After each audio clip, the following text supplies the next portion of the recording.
আজিৰ এই ভিডিঅ'টোৰ জৰিয়তে এক গুৰুত্বপূৰ্ণ আঁচনি পিএম কিষাণ সন্মান নিধি যোজনাৰ ওপৰত সম্পূৰ্ণ তথ্য বিস্তৃত ৰূপত আগবঢ়াম। গতিকে এই ভিডিঅ'টোত আমি প্ৰথমে পিএম কিষাণ সন্মান নিধি আঁচনিৰ ওপৰত বিস্তৃত ৰূপত আলোচনা কৰিম। দ্বিতীয়তে এই আঁচনিৰ সুবিধাৰ পৰা কোন লোকে বঞ্চিত থাকিব। তৃতীয়তে নতুন আবেদন কেনেকৈ কৰিব আৰু তাৰ বাবে লাগতিয়াল নথিপত্ৰসমূহ। 4 নম্বৰতে যিসকল আগত পাই এতিয়া বন্ধ হৈ গৈছে তেনে কেছৰ সলিউশ্যনৰ ওপৰতো বিস্তৃত ৰূপত আলোচনা কৰিম। শেষত ৰাইজৰ অন্যান্য প্ৰশ্নসমূহৰ উত্তৰ। নমস্কাৰ, মোৰ নাম কৃষ্ণ। সানলাইট কম্পিউটাৰ একাডেমীৰ অন্য এটি গুৰুত্বপূৰ্ণ নতুন ভিডিঅ'ত আপোনালোক সকলোকে স্বাগতম জনাইছোঁ। ভিডিঅ'টোৰ প্ৰথম অংশত ভাৰত চৰকাৰে এই আঁচনিৰ দ্বাৰা কৃষকসকলক সাহায্য প্ৰদান কৰি আৰ্থিক সুৰক্ষা সুনিশ্চিত কৰিছে। এই আঁচনিৰ জৰিয়তে বছৰত 6,000 টকা আৰ্থিক সাহায্য লাভ কৰিব। ইয়াক 3টা কিস্তিত সমানে ভাগ কৰি প্ৰত্যেক 4 মাহত এটাকৈ 2,000 টকাৰ কিস্তি মুকলি কৰা হয়। 2019 চনৰ 24 ফেব্ৰুৱাৰী তাৰিখে এই আঁচনি দেশৰ মাননীয় প্ৰধানমন্ত্ৰী নৰেন্দ্ৰ মোদী ডাঙৰীয়াই উদ্বোধন কৰি প্ৰথম কিস্তি ডিচেম্বৰ 1, 2018 তাৰিখৰ পৰা ধৰি মাৰ্চ 31, 2019 তাৰিখে মুকলি কৰিছিল। এই আঁচনিৰ মূল উদ্দেশ্য হৈছে কৃষকসকলক আৰ্থিক সহায় প্ৰদান কৰি কৃষি আৰু গৃহস্থলীৰ প্ৰয়োজন পূৰণত সহায় কৰা। ভিডিঅ'টোৰ দ্বিতীয় অংশত বলক জানো কোন লোকসকলে এই আঁচনিৰ সুবিধাৰ পৰা বঞ্চিত থাকিব। চৰকাৰী কৰ্মচাৰী এজনো হয়তো কৃষক হ'ব পাৰে, কিন্তু কৃষক হয় বুলিহে তেওঁ এই আঁচনিৰ সুযোগ ল'ব নোৱাৰিব। গতিকে এই আঁচনিৰ কিছু চৰ্তসমূহ আছে। Number 1, all institutional land holders. যদিহে মাটিটো কোনো অনুষ্ঠান বা সংঘৰ নামত মালিকী স্বত্ব হয় তেন্তে সেইজন হিতাধিকাৰীও যোগ্যতা নাপায়। Number 2, constitutional post holders. যদিহে কৃষকজন পূৰ্বে বা বৰ্তমান কোনো সাংবিধানিক পদত কৰ্মৰত। Number 3, political leaders. পূৰ্বে বা বৰ্তমানত যদিহে যিকোনো মিনিষ্টাৰিয়েল পদত কৰ্মৰত বা লোকসভা, ৰাজ্যসভা, লেজিছলেটিভ এছেম্বলিজ বা কাউন্সিলৰ সদস্য হয়, মিউনিচিপাল কৰ্পৰেশ্যনছৰ মেয়ৰ্ছ বা পঞ্চায়তৰ চেয়াৰপাৰ্চনছ হয়, সেই সকলো কৃষকেও এই আঁচনিৰ সুবিধা গ্ৰহণ কৰিব নোৱাৰিব।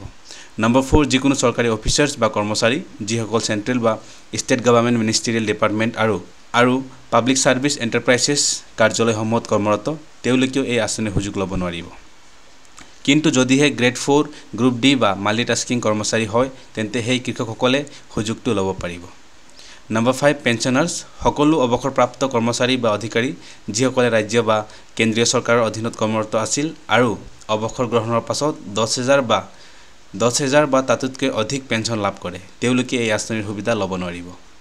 কিন্তু ইয়াতো গ্ৰেড 4, গ্ৰুপ ডি আৰু মাল্টিটাস্কিং কৰ্মচাৰীসকলক সামৰি লোৱা নাই।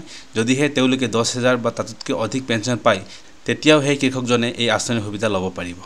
Number 6, income tax payers. যি কৃষকসকলে বছৰি ইনকাম টেক্স ৰিটাৰ্ণ ফাইল কৰে সেই কৃষকসকলেও এই আঁচনিৰ পৰা বঞ্চিত হ'ব। আৰু নম্বৰ 7, সকলো প্ৰফেচনেলছ যিসকল প্ৰফেচনেল বডিৰ সৈতে জড়িত হৈ কৰ্মৰত। গতিকে এই প্ৰধান 7টা শ্ৰেণীত পৰা কৃষকসকলে পিএম কিষাণ সন্মান নিধি আঁচনিৰ সুযোগ ল'ব নোৱাৰিব। ভিডিঅ'টোৰ তৃতীয় অংশত বলক নতুন আবেদনৰ প্ৰক্ৰিয়া আৰু লাগতিয়াল নথিপত্ৰৰ বিষয়ে ভালদৰে বুজোঁ। নতুন আবেদনৰ বাবে এইখন হয় এনেক্সাৰ 1 ফৰ্ম।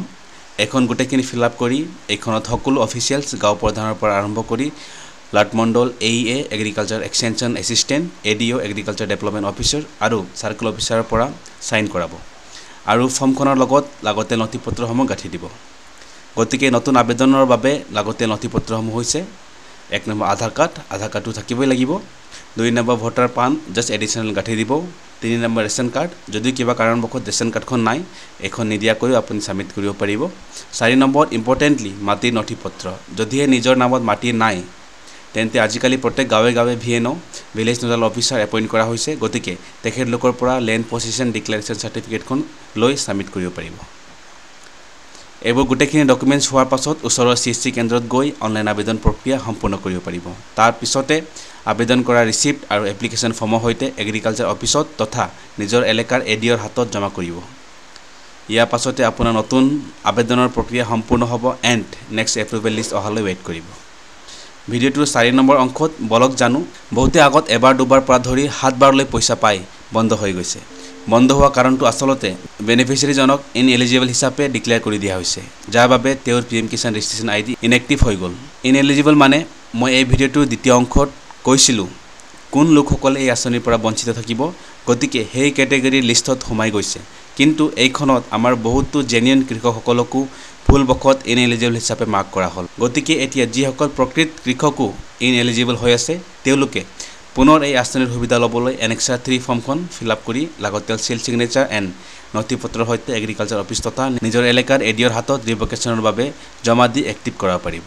ANXR 3 ফৰ্মখনতো নতুন আবেদন কৰাৰ দৰে সকলো অফিচিয়েলছ গাঁও প্ৰধান পৰা ধৰি লাটমণ্ডল এডি আৰু চাৰ্কল অফিচাৰৰ সিল সিগনেচাৰ প্ৰয়োজন হ'ব এইখনতো লাগতে নথিপত্ৰসমূহ নতুন আবেদন কৰাৰ দৰে গাঠিব লগতে পুৰণা বেংক পাছবুক য'ত হিতাধিকাৰীয়ে PM কিষাণ ইনষ্টলমেণ্ট পাইছিল সেইখনকো গাঠি দিব এতিয়া আমি ভিডিঅ'টোৰ হেক পাৰ্ট লৈ আহি পাইছোঁ গতিকে এতিয়া বলক ৰাজ্যৰ বিভিন্ন প্ৰশ্নৰ উত্তৰ দিবলৈ চেষ্টা কৰোঁ প্ৰথম প্ৰশ্ন নতুন আবেদন কৰাত বেংক একাউণ্টৰ কথা উল্লেখ নকৰিলে তেন্তে বেংক দিয়াৰ প্ৰয়োজন নাই নেকি যদি নাই পইচা কেনেকৈ পাম একাউণ্টত ইয়াৰ উত্তৰ হৈছে ইয়েছ বেংক একাউণ্ট দিয়াৰ কোনো প্ৰয়োজন নাই কিন্তু ইয়াৰ অৰ্থ এইটো নহয় কি আপোনাৰ বেংক একাউণ্টৰ প্ৰয়োজন নাই বেংক একাউণ্টটো নিজস্ব থাকিবই লাগিব যিসকলে পইচা পাই আছে নিশ্চয় বুজিছে PM কিষাণ বা যিকোনো চৰকাৰী আঁচনিৰ পইচা আধাৰ বেছ DBT চিষ্টেম যোগেদি মুকলি কৰা হয় য'ত ডাইৰেক্টলি আধাৰ সিডেড বেংক একাউণ্টত টকা ক্ৰেডিট হৈ যায় মনত ৰাখিব আপোনাৰ বহুতো বেংক একাউণ্ট থাকিব পাৰে কিন্তু আধাৰ সিডিং কেৱল মাত্ৰ যিকোনো এটা বেংকতে কৰিব পাৰিব এতিয়া বহুতৰে এক্সিষ্টিং পুৰণা বেংকত আধাৰ সিডিং নোহোৱাৰ বাবে নতুনকৈ পেমেণ্ট বেংকসমূহ খুলি আধাৰ সিডিং কৰিবলগীয়া হৈছে কিন্তু আপুনি নতুন একাউণ্ট নোখোলাকৈও যদি বিচাৰে এক্সিষ্টিং তথা পুৰণা বেংকত গৈ আধাৰ সিডিং কৰাব পাৰিব দ্বিতীয় প্ৰশ্ন আধাৰটো অলৰেডি বেংক একাউণ্ট খোলোতে দিয়া গৈছে কিন্তু কিয় নাই হোৱা ইয়াৰ উত্তৰ হৈছে নিশ্চয় আপোনাৰ বেংকত আধাৰ লিংক থাকিব পাৰে কিন্তু আধাৰ লিংক আৰু সিডিঙত পাৰ্থক্য আছে লিংক হ'লেই নহ'ব লগতে সিডিঙো হ'ব লাগিব তাৰ মানে আধাৰ সিডিং হোৱাটো মেণ্ডেটৰী যাক আমি DBT বা ডাইৰেক্ট বেনিফিট ট্ৰান্সফাৰ বুলিও কওঁ এই প্ৰচেছত বেংকে আধাৰখন নিজৰ বেংকৰ সিস্টেমৰ লগতে NPCIৰ সৈতেও লিংক কৰায় তেতিয়াহে আপোনাৰ সম্পূৰ্ণৰূপে DBT এনেবল হৈ যায় এণ্ড আধাৰ বেছ ট্ৰানজেকশ্যন সফল হয় তৃতীয়তে বহুতৰে প্ৰশ্ন আগলৈ PM কিষাণৰ পইচা ঘূৰাই দিব লাগিব নেকি ইয়াৰ উত্তৰ হৈছে ইয়েছ ঘূৰাই দিবলগীয়া হ'ব পাৰে যদিহে আপুনি এই ভিডিঅ'টো দ্বিতীয় অংশত কোৱা লোকসকলৰ কেটেগৰীত পৰে আৰু সিস্টেম এৰৰ হোৱাৰ বাবে আপোনাৰ একাউণ্টত পইচা ক্ৰেডিট হয় বা পইচা পাই আছে কিন্তু যদিহে আপুনি প্ৰকৃত কৃষক হয় তেন্তে চিন্তা নকৰিব এই আঁচনি নন ৰিফাণ্ডেবল হয় কোনো যোগ্য হিতাধিকাৰীয়ে পইচা ঘূৰাব নালাগিব কিন্তু যদিহে ভাবে মই ইনএলিজিবল হয় তেন্তে নিজে সাৰেণ্ডাৰ কৰি ল'ব পাৰিব চেষ্টা কৰিছোঁ মষ্টলি আস্ক কুৱেশ্যনসমূহৰ উত্তৰ দিবলৈ ইয়াৰ পাছতো যদি কিবা সন্দেহ আছে কমেণ্ট কৰি নিশ্চয় জনাব শেষত আজি 18 জুন PM কিষাণ সন্মান নিধিৰ 17th ইনষ্টলমেণ্ট মুকলি কৰা হৈছে তৎকালীনভাৱে এই ইনষ্টলমেণ্টখন মুকলি কৰাৰ বাবে বহুতৰে পেমেণ্ট ক্ৰেডিট নহ'ব পাৰে স্পেচিয়েলি NXR 3 নিউলি ৰিভক কৰাসকলৰ থাকি যাব পাৰে বহুতে হয়তো অলকে হোৱাৰ পাছতো সোমোৱা নাই বুলি চিন্তাত পৰিব গতিকে চিন্তাৰ কোনো প্ৰয়োজন নাই সেই সকলোৰো অতি সোনকালে জুলাই মাহৰ ভিতৰতে ক্ৰেডিট হৈ যাব ভিডিঅ'টো শেষলৈ চোৱাৰ বাবে ধন্যবাদ ভিডিঅ'টো যদি ইনফৰ্মেটিভ পাইছে আগলৈ শ্বেয়াৰ কৰিব যাতে সকলোৰ মনত থকা প্ৰশ্নৰ উত্তৰ পায় আৰু যদি আমাৰ চেনেলটো এতিয়ালৈ সাবস্ক্ৰাইব নাই কৰা তেন্তে সাবস্ক্ৰাইব কৰি লগতে বেল আইকন প্ৰেছ কৰিবলৈ নাপাহৰিব thank you so much see you in the next video'